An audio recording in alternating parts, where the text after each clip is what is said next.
આ જ લોકો નેતાઓની ઘરની બહારને બેસી જાય ને તો હરેક વસ્તુનું સોલ્યુશન થઈ શકે છે.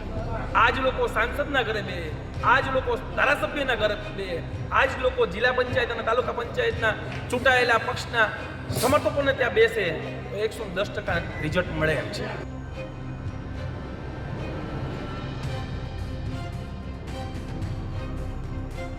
અત્યારે 5 દિવસથી એક પણ પંપે ડીઝલ નથી સાહેબ, અને ડીઝલથી આટલા પરેશાન છે કે એની કોઈ સીમા નથી સાહેબ. હવે તો ખેતી કરવી કે શું કરવું એ વિચાર કરીએ.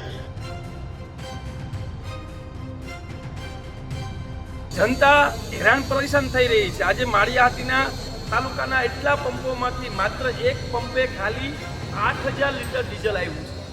હવે અહીંયા પંપે 5 લીટર ડીઝલ ટ્રેક્ટર લઈને આવો, કોઈ ટિપ્પણીમાં એમાં આપતા નથી. હવે 5 લીટર ડીઝલ તો સાહેબ અહીંયા અમે આવીએ તા ખલાસ થઈ જાય, અને બરોબર આ તડકામાં સાહેબ અત્યારે ડીઝલ મળતું નથી, ખેતી હજી અધૂરી બાકી છે સાહેબ.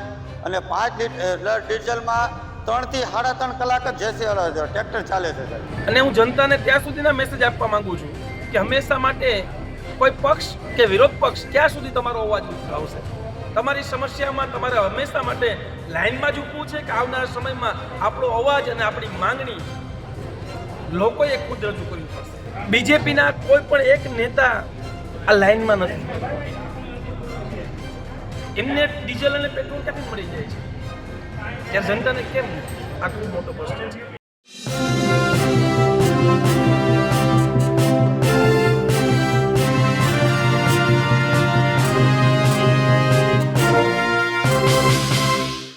ભારત વિશ્વગુરુ બની ગયું છે અને એના નેતા જે છે વિશ્વગુરુ છે એવા દાવાઓ વચ્ચે અત્યારે ભારતમાં ખાસ કરીને ગુજરાતમાં પેટ્રોલ ડીઝલની મુશ્કેલી પડી રહી છે. ખાસ કરીને ડીઝલની ગ્રામ્ય વિસ્તારોમાં અત્યારે ખેતીની સિઝન છે અને એવામાં ખેડૂતોને ડીઝલ નથી મળી રહ્યું. લાંબી લાંબી ટ્રેક્ટરોની કતારો, લાંબી લાંબી લાઈનો, એના વિડીયો વાયરલ થઈ રહ્યા છે.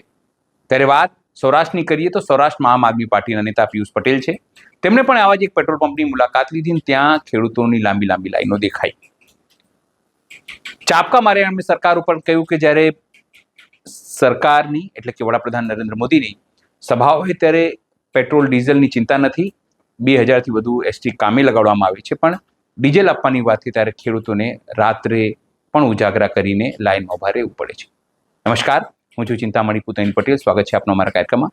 આવો સાંભળીએ પિયુષ પટેલ અને ખાસ કરીને જે સ્થાનિક આગેવાનો છે તે આ મુદ્દે શું કહી રહ્યા છે. નમસ્કાર, હું ખેડૂત પિયુષ પરમાર, ઓબીસી પ્રદેશ પ્રમુખ, આમ આદમી પાર્ટી ગુજરાત. ભારતીય જનતા પાર્ટીની આ સરકારે ચૂંટણી સમયે જનતાને ગુમરાહ કર્યું અને ચૂંટણી પતી ગઈ પછીના દિવસોમાં માનનીય દેશના વડાપ્રધાન હૈદરાબાદથી ભાષણ કરે કે પેટ્રોલ ડીઝલની બચત કરવી જોઈએ, ત્યારે ત્રીજે દિવસે સોમનાથમાં એક મોટી સભા રાખવામાં આવે છે જેમાં 400 બસો અમદાવાદથી અને ગાંધીનગરથી બોલાવી અને પોતાનો રોડ શો કરવામાં આવે છે. જનતા હેરાન પરેશાન થઈ રહી છે. આજે માળિયાહાટીના તાલુકાના એટલા પંપોમાંથી માત્ર એક પંપે ખાલી 8000 લીટર ડીઝલ આવ્યું છે. ખેડૂત વર્ગ છે, કાયમીનો અવરજવર કરવાવાળો સામાન્ય પરિવારો આજે ખૂબ હેરાન પરેશાન થઈ રહ્યા છે. સામાન્ય ઘરના લોકો આજે લાઈનોમાં ઊભા છે, જ્યારે નેતાઓ ક્યાં છે?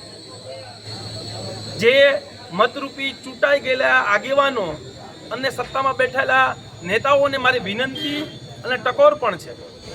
આ જનતાએ તમને માળિયાહાટીના તાલુકામાં સ્પષ્ટ બહુમતી સાથે તાલુકા પંચાયતની બોડી બનાવી છે, ત્યારે ઉપરથી લઈને નીચે સુધીનું તમારું સર્વસ્ત્ર શાસન છે. ત્યારે અધિકારીઓને અને નેતાઓને કઈ આ માળિયાહાટીના તાલુકાના 68 ગામને યોગ્ય ન્યાય મળે, પૂરતું ડીઝલ અને પેટ્રોલ મળે તેવી વ્યવસ્થા કરવી જોઈએ. અને હું જનતાને ત્યાં સુધીના મેસેજ આપવા માંગુ છું કે હંમેશા માટે કોઈ પક્ષ કે વિરોધ પક્ષ ક્યાં સુધી તમારો અવાજ ઉઠાવશે.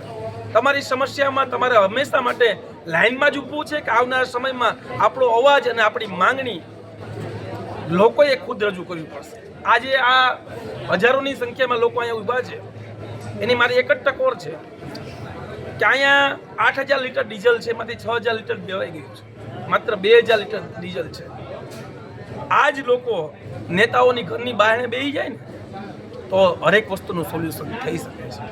આ જ લોકો સાંસદના ઘરે બે, આ જ લોકો ધારાસભ્યના ઘરે બે, આ જ લોકો જિલ્લા પંચાયત અને તાલુકા પંચાયતના ચૂંટાયેલા પક્ષના સમર્થકોને ત્યાં બેસે તો 110% રિઝલ્ટ મળે એમ છે.